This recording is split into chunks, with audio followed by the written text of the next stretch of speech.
Hello, everybody, and welcome to the very first episode of Conversations, a podcast here at the Ontario Undergraduate Student Alliance, or USA.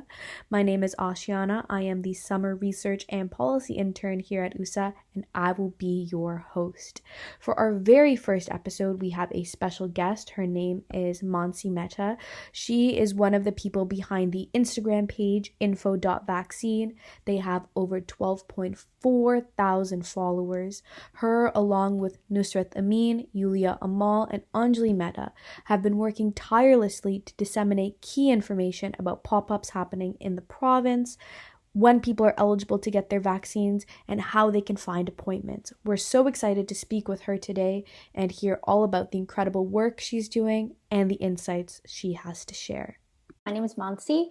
I'm going to my fourth year at Brock University, and I'm studying medical sciences. So starting this page was kind of just up my field, and it's really what I'm interested in. The public health aspect of COVID and everything has been really interesting. So I'm really excited to talk about what we've been doing, and I'm really happy to be here. Thanks. As a student, as a person, how has COVID impacted you or kind of changed your life these past a year and a half, I would say? I'm sure it's been an experience for everyone.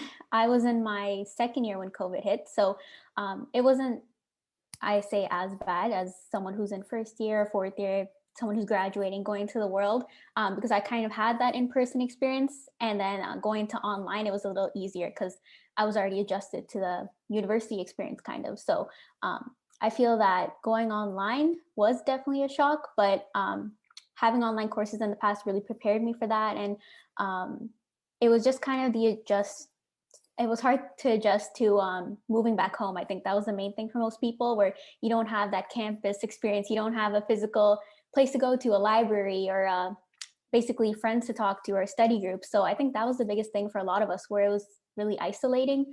And while we were able to study on our own time online, it was harder in a way not to have that support. So I think that was a really big learning curve. I'm sure you can agree, being at university as well.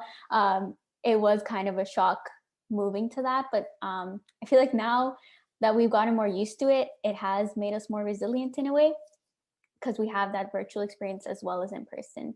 Other than school life, I think it's really impacted a lot of people personally as well, right? There's been a huge financial impact, mental health impact, and so many of these issues I feel like we'll see in the future. So I think a lot of students will need that extra support going back with the mental health resources and all of that, right? So I think the future is going to be really interesting because we've been so desocialized for so long. And I think a lot of people, like you said, personally in school, there are some changes that have been made for the better, but I think everyone's gone through a really tough time. So how we deal with that in the future, and will we have those supports? And I hope that students do, especially those who started online and might go back to hybrid.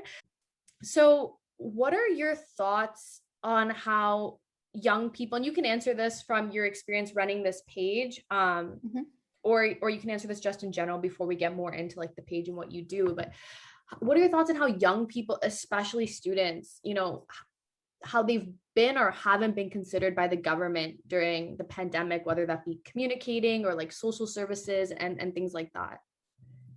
Yeah, so I just want to disclaim, first of all, that of course I'm just a student. I have no idea what goes on behind the scenes, and I'm sure it's a very difficult process, handling this pandemic and handling so many people, not just Ontario, but Canada. So I definitely don't want to step on anyone's toes and say, oh, they mishandled this, because I know it's been really difficult for everyone, including the experts. So just, I guess, keep that in mind. Whatever criticism I have, I know there's a lot more work that goes into it. But I think generally, young people, there has been a lot of miscommunication, I guess. So starting with that, I guess, I know that a lot of us in the beginning of the year, we were seeing that other countries were getting their vaccines earlier, and especially the US, a lot of people are frustrated. Like, I've seen friends and family saying that, oh, they never followed the guidelines and now they're getting their vaccines earlier than us. And people are really frustrated. And I feel that if we were given a clear schedule from the beginning, it wouldn't be as bad. But since people didn't know,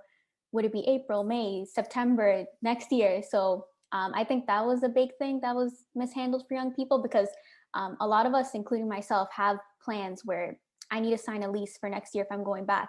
But if it's online, I wouldn't be. So it would be nice to have that schedule, like, oh, we're going to get our vaccines in September, and then schools are going to open in January. But there's been a lot of maybe we'll open, maybe we won't. So I think that could definitely be handled better for young people, because like I said, we do need to plan these things ahead of time. The financial constraints and everything can be really difficult for many people. So I think that was one thing. But looking on the flip side, I think once the vaccine rollout started, it was really quick and efficient. So I think starting the 18 plus and the hotspots thing back in April was a really good move by the government, because at that time, I believe young people were getting COVID a lot more, right? It was on the rise for people in their 20s and everything. So it was really smart of them to do the 18 plus in hotspots rather than going down the ages like 70, 60, 50, 40. So I think that was a good move on their part. And a lot of students, most of my friends got vaccinated in April, May, which was a lot earlier than we thought. So although there were some rocks or some difficulties along the way, I think that they did pick up their game recently, and a lot of people are even getting their second shots early. So, and even universities are opening clinics now. So I think that's a really good move, because some students who may be international students or may not have access to these clinics at universities are open only for students. So I just wanted to add that in, where I think that's really good for students particularly. So I think there have been some really good things happening. And even though there was a rough start, I think it's picking up now. So it's nice. Yeah, I definitely agree with the rough start, a little bit of Yeah. communication. I signed a lease, and I obviously signed a lease before COVID happened, but then my room basically sat empty for most of the year because I Me didn't too. know what was happening. And I think, even if it's hard to tell what's going to happen in the future, but I think, just having support for students where, hey, like, we didn't have a clear plan, and that's because we didn't know what's happening, which is fine, but here are some supports to maybe help you get out of a lease, or I don't know how plausible that is, but just, those Just something, yeah. and I think what's interesting though is you mentioned young people were getting COVID like a lot more than we had saw previously. I think especially March, April, and Yeah. obviously when schools opened up. But I think it was interesting because a lot of blame was put on young people, and it was like, well, young people are going out, they're getting COVID, without even thinking about, well, also young people work in predominantly like essential businesses, they work in retail. We have students who are like co-op students who are working in hospitals and working in all these different places where they have to be in person, grocery stores and so on. So I thought that was interesting as a young person, like hearing the way we were being talked about without like the full picture ever really being given. Yeah. There are people who did party, but there's a majority of young people who were working for their livelihoods, and that's why they were getting COVID, so that was interesting. Yeah, exactly. So to get to like the meat of all of this, tell us more about Info Vaccine, how it started, why was it important to start, and what does like your day-to-day look like, running this page, and maybe give our listeners some context on what this page is. I will link the link to the Instagram page in our caption so you know where to go. But yeah. Yeah, so I actually want to shout out my other members on the team. So there's Nazrat, Yulia, and my sister Anjali. So us four run the page. And basically it started with basically Nazrat, who I mentioned. She is a family friend, and she came up to me and she said that she saw that there were a lot of pop-ups happening right around Ontario. Yeah.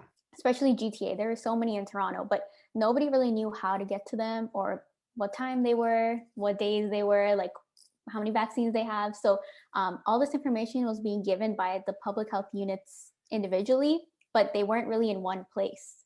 And there is a Twitter account called Vax Hunters Canada. A lot of people know about that, but what I found was that a lot of people my age don't have Twitter or even know what it is, like they don't have any account on Twitter. So I think we created the Instagram page because we want to create these infographics that were really easy to read, easy to share, and just had all the information in one place. So that's how we started it. We were basically like, nobody knows how to get to these pop-ups, and like, how do we make that easier for people? So we just started off making some infographics by the information we saw on Twitter.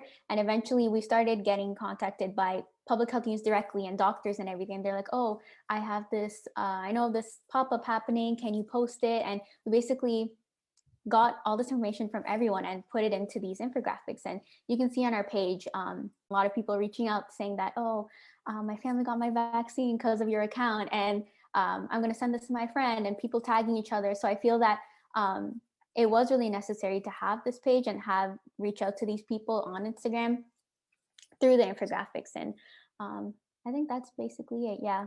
And it really helped me as well, just having the information. And all my friends were like, can you book my vaccine? Because you know everything. You're like the master of like vaccine information. So that was nice. Just having all that sources and information was just nice. And you realize how complicated it is to honestly book a vaccine. And I'm really glad that I was able to be a part of this and really help people get their vaccine, because it's really nice to see that at the end of the day. Yeah. And you guys have done an incredible job of not just like disseminating information, but like the graphics are beautiful. You guys like use like really nice eye-catching graphics. And I actually found your page because I was eligible to book my second vaccine. And when I went on the Ontario website, everything was booked up. And I was like, okay, like how am I gonna get this second vaccine? Like what's going on? And it was through Instagram pages. I found pop-ups, I found like tips and tricks, like, oh, check the public health website now because there are new appointments now. So it's like very, very cool to see how this information is being spread. But yeah, so what is your day-to-day like look like creating the graphics? Like what is the time commitment? Has it been a lot to like balance with school and like other commitments that you have? Yeah, so luckily this summer I'm mostly off. I'm only taking one course. So not that bad to manage. I just treat it as kind of a volunteer position. Um, I book off some time for it, and I found that it is worth it in the end. And because just the feedback that we receive, like I said, people really love, like you said, they're finding their vaccines through the page. And these pop-ups just aren't listed on pages sometimes. They're just posted by the individual clinic on Twitter. It gets 10 likes and nobody knows about it. So it's just nice to have that information for people. And I feel like the time isn't that bad for the feedback that we get. So yeah, it's been nice. Yeah. Good. And you mentioned yourself like having booking vaccines for yourself, for your friends, and being that person that, you know, booking a vaccine is hard. Like it's not, it's not 1, 2, 3 easy. So what are some of the biggest gaps that you see in the current process, whether it be booking or how we're getting information or in any of those steps? Yeah. So this is just my opinion personally. I don't know if people would agree, but I do feel like there should be one centralized booking system. Like we have the provincial booking system, but then like you've seen, individual public health units have their own booking systems, and the pop-ups are just a different thing entirely. Like they're not really advertised anywhere. They're just, oh, we have 3,000 vaccines tomorrow, show up, stand in line. And I feel like, especially in the summer with the temperature today, it's like 40 degrees. So people I know have been waiting in line for hours and hours outside. And I just feel like it would be a lot more beneficial to have every clinic booked as appointments, set times, and basically through a central system. And I know that it would take more time, resources, and money probably to do it that way, but I do feel like it would save people time in the future. And it would make these clinics a lot more organized and save work for the volunteers there and the clinic administrators and everything, right? So I know that is a lot to propose, but I do feel like instead of trying to get the vaccines out as soon as possible at pop-ups, I feel like it would be worth to take that little extra days to make a booking system and make it centralized, just because, like you said, people are confused. Where do I book it? Why is it all fill? And it's just been a lot of frustration for people. So I do feel like that could have been a little better organized. But I feel like now it is a lot easier, and they have made it, like I said, it was a rocky start, but they made it a lot easier to book vaccines and find the information. So I just feel like with the state of the situation, being that no one knows how to deal with this, and pandemic hasn't happened in 100 years, so I do feel like I'm being a little strict. But that's just what I've heard from people, and I think for next time, hopefully there won't be a next time, but it would be a lot better to have a more easy way to book. Yeah, I think everything you're saying is, personally, I'm not an expert. Like you said, there's a lot that goes on behind the scenes, but I think what you're saying is really important. I don't think it is too strict, because it's very interesting how, some of us, and some of it comes down to luck too, like just when you get on the site, we can book a vaccine so easily, and then there are people who are waiting 7 hours to get a vaccine. And that sort of discrepancy like doesn't really sit right with me, because again, where these pop-ups are happening is so much community ingenuity, and they're doing such great work. But like you said, I feel like they should have more support and more resources. I think people, community, civil society, they've made the best of like the situation. And so I think, one thing that's come clear in the pandemic is like a lot of young people like yourself and the group that you're working with, you've had to use a lot of your own tools and networks to come up with solutions and like innovate current processes, right? Mm-hmm. Through like this Instagram page, for example. And what are some ways, and this is like on the spot, but what are some ways in your head that you think that young people can be like invested in? Like, you have these ideas, you're doing this important work, you're filling important gaps that isn't necessarily within like your role. But what are some ways that we can be invested in, you think, and be shown like we're doing this work that really other people, the government should be doing, and we're here and we're doing work for our community? So like, what would you like to see for young people, whether that be larger organizations or the government seeing us and saying, wow, the young people are doing this work, and that recognition or ways they can invest into the work that we do? So I think, of course, young people do kind of lead lots of these organizations, these grassroots organizations that we've seen lately. Like, there's one called Bleed the North. They have an Instagram page and like they're really big on like spreading information about menstruation, like period poverty and that kind of stuff. And even the page On Canada Project, I think that's a pretty big one. I think it's run by a young person, right? This young woman. So I think a lot of these Instagram pages and organizations are run by young people, and they are volunteer based. They're not getting anything in return. They're not getting government resources. Like you said, they're basically doing the work that these professionals should be doing. So I think that just getting the recognition and getting some more serious support for these organizations would be really great, because like you said, I feel like young people aren't taken as seriously, and they're honestly blamed for a lot of stuff that's happening currently. But I think it's important to focus on also these other young people who are actually spreading information and making these real changes that are so important today, right? And I feel like I've been seeing so many more of these pop up during the pandemic that are not even maybe related to the pandemic. I feel like we're just opening our eyes and becoming more invested in what's important. And I definitely would like to start some more stuff like this in the future that doesn't necessarily relate to COVID or anything, because I just realized how important it is. And just seeing how big of an impact we could have. Like, I never believed this page would get so big. I remember telling my friend to follow it, and I'm like, oh, maybe we'll get a couple hundred people, and then maybe even if it helps one person, I'll be happy. But just seeing the impact and how we started from nothing, and just to get to that, basically get that big of an audience is great. And it just shows that if you have something you're passionate about, I think you should go for it, and you can definitely get the attention, and you can get people to support you. And what would you say the biggest challenge has been running this page and being a part of this? I think definitely the biggest challenge would be kind of the responding to the DMs we receive. Like I said, people have a lot of questions, and there have been a few, anti-vaxxers and like people kind of getting angry at us. So it can be hard to like not take that personally, I guess.